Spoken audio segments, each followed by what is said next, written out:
وقتی که آدم در نزع جان است، از جانب الله 5 فرشته روان کرده می شود.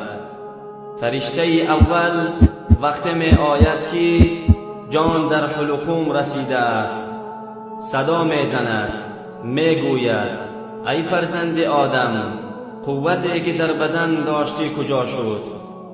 امروز چقدر بی جان هستی؟ زبان برای تو کجا شد؟ الان چرا خاموش هستی؟ زن و فرزندان، خویش و نزدیکانت کجا شد؟ کی تو را تنها کرد؟ وقتی که جان از بدن خارج می شود و کفن را بر تنش می کنند، فرشته دوم می آید، صدا می زند و می گوید ای فرزند آدم، از ترس تنگدستی مال و ملکی که تو جمع کرده بودی کجا شدند؟ به خاطر رهایی یافتن از تباهی و بربادی خانه ساخته بودی، خانه ات کجا شد؟ به خاطر رهایی از تنهایی نسل بنیاد کرده بودی، کجا شد؟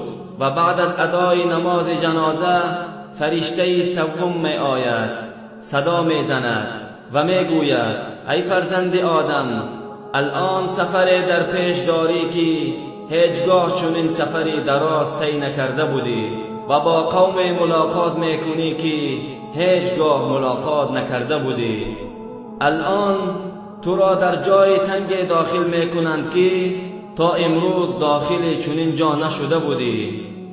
اگر الله از تو راضی است، این خوشبختی و کامیابی است برایت، و اگر الله ناراض است، این بدبختی و ناکامی است برایت. و هنگامی که در لحد می گذارند، فرشته چهارم می آید، صدا می زند، می گوید ای فرزند آدم، تو تا دیروز در بالای زمین می گشتی، الان درونش آمدی. تا دیروز در زمین گشت و گذار می کردی و می خندیدی، الان درونش آمدی و گریان هستی. دیروز در بالای زمین گناه می کردی و الان درونش نادم و شرمنده هستی. وقتی که دفن می کنند و همه اهل و عیال و دوستان می روند، فرشته پنجم می آید، صدا می زند، می گوید ای فرزند آدم، مردم تو را دفن کردند و برفتند، ولی اگر همراهت می ماندند هم برایت فایده نداشت. تو مال جمع کردی اما برای دیگران ماندی. الان یا اینکه باغ از باغهای جنت است برایت، و یا اینکه در وادی از وادیهای دوزخ داخل کرده می شوی.